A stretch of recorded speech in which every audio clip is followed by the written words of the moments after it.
5. júla v roku 1805 sa narodil Robert Fitzroy, anglický moreplavec a meteorológ. V roku 1860 až 1861 začal v Londýne dokonca vydávať pravidelné predpovede počasia s výstrahami.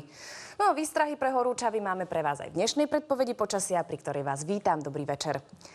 Hlavným tlakovým útvarom, ktorý teraz pôsobí na vývoj poveternostnej situácie aj u nás, je tlaková výš, ktorej výbežok nám zasahuje od juhovýchodu. Jej blízkosť síce podporuje to, že máme slnečnú oblohu, ale vďaka jej polohe k nám prúdi od juhozápadu už toľkokrát spomínaný horúci pôvodom tropický vzduch. Nad západnou Európou sa však nachádza studený front, ktorý pomaly postupuje do vnútrozemia ako tento pás oblačnosti. A zajtra popoludní čiastočne ovplyvní počasie aj u nás, ale iba na západe a severe. Zrážky, ktoré prináša tento front do krajín západne od nás, sa prejavujú v podobe intenzívnych búrok. K nám sa dostanú zajtra iba jeho zvyšky, ale len nad západné a severné Slovensko. Očakávame ich v popoludnejších až večerných hodinách, ale iba ojedinele.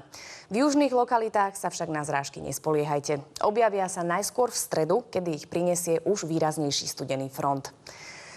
Čo sa týka teplôt, tak horúčavy súžujú nielen Slovensko, ale aj mnohé krajiny v Európe. Na horúci vzduch, ktorý k nám prúdi až z Afriky a má okolo 35 až 40 stupňov, nie sme zvyknutí a preto s tým máme problém. Tento horúci vzduch dokonca zatiekol až na sever Európy. Viacerí meteorológovia preto varujú ľudí, aby sa chránili a nepodceňovali silu slnečného žiarenia.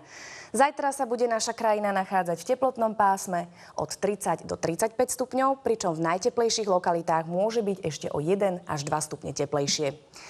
Vietor nás v týchto dňoch ovieva iba slabo, prípadne mierne. Zajtra na tom budeme podobne. Iba na západe sa môže zmeniť jeho smer a popoludní k večeru bude fúkať od severozápadu. Aj keď je čas dovoleniek, tak zajtra sa opäť začína ďalší pracovný týždeň a s tým sú spojené tradičné pondelkové kolóny.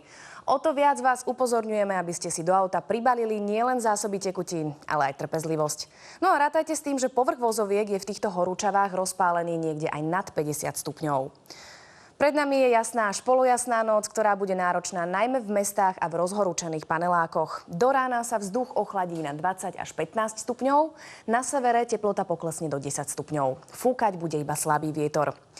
Zajtrajší deň sa bude oproti dnešnému líšiť snáď iba tým, že môže byť ešte o 1 stupeň teplejšie, ale na západe a severe už bude oblačnosti trochu viac a objaviť sa môžu aj ojedinelé zrážky. Na západe Slovenska sa ďalší pracovný týždeň začne s malou oblačnosťou, tá sa však postupne od západu zväčší a popoludní a k večeru sa môžu ojedinele skôr v Trenčianskom kraji vyskytnúť prehánky alebo búrky. Teplota však bude naďalej vysoká, tak to nepodceňujte. Vystúpi na 32 až 37 stupňov. Smer vetra sa popoludní zmení na severozápadný, ale fúkať bude iba slabo až mierne. Iba pri búrkach môže prechodne zosilnieť. V Žilinskom kraji bude zajtra tiež spočiatku iba malá oblačnosť. Popoludní sa však začne zväčšovať a môžu sa tu vytvoriť podmienky pre výskyt prehánok alebo ojedinelých búrok. Teplota v tejto časti vystúpi na 29 až 31 stupňov. V Banskobystrickom kraji sa pravdepodobne zrážok nedočkáte. Počasie tu má byť jasné až polooblačné s teplotou do 36 stupňov a vietor vás bude ovievať iba slabo. Na východe nášho územia sa ojedinelé prehánky alebo búrky môžu vyskytnúť v neskorých popoludnejších hodinách iba v Prešovskom kraji. Na ostatnom území sa nepredpokladajú. Aj tu má byť poriadne horúco, a to 31 až 36 stupňov. Vietor tu bude fúkať tiež iba slabo. Aj na horách bude spočiatku iba malá, popoludní zväčšená oblačnosť a k večeru sa môžu vyskytnúť ojedinelé prehánky alebo búrky. V nadmorskej výške 1500 metrov sa oteplí na 23 stupňov. Biopredpoveď sa zajtra zhorší na 3 a to je mierna záťaž. V utorok nám ešte bude prúdiť tropický vzduch, ktorý pri malej oblačnosti vyženie ortuť v teplomeroch na 31 až 37 stupňov.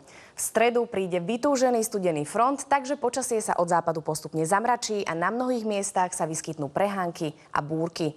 Teplota sa vyšplhá na 31 až 38 stupňov. Vo štvrtok sa ešte môžu vyskytnúť ojedinelé prehánky, ale to už budeme v chladnejšom vzduchu. Teplota sa postupne zmierni. Vo štvrtok vystúpi na 23 až 31 stupňov, v piatok pri malej oblačnosti na 21 až 27 stupňov. Na Kanárskych ostrovoch sa zajtra oteplí na 31 stupňov a teplota vody sa výraznejšie nemení a dosahuje 23 stupňov. Španielsko zajtra poteší dovolenkárov horúcim a slnečným počasím s teplotou od 35 do 38 stupňov, more má pri pobreží zhruba 24 až 25 stupňov. V Egypte sa žiadne prekvapenie nekoná, takže aj zajtra budú teploty vysoké a vyšplhajú sa až na 38 stupňov. Červené more je zohriaté na 27 až 28 stupňov. Podobné teploty ako v Egypte vládnu v týchto dňoch aj v Turecku, kde je počasie ako inak slnečné. More má 24 až 26 stupňov. Na severe Chorvátska sa zajtra môžu vyskytnúť lokálne prehánky, ale na ostatnom území bude obloha prevažne jasná. Teplota vystúpi na 30 až 35 stupňov. Jadranské more hlási 24 až 25 stupňov. Pekné slnečné počasie očakávame zajtra aj na Kube, kde sa bude teplota pohybovať okolo 34 stupňov a voda dosahuje zhruba 29 až 30 stupňov. V Malajzii takisto žiadna zmena, teda zajtra tam bude polooblačnosť s teplotou 34 stupňov a voda má teplotu okolo 30 stupňov. Aj voda v našich prírodných vodných nádržiach je už celkom teplá, napríklad Duchonka má až 25 stupňov. Orava a Liptovská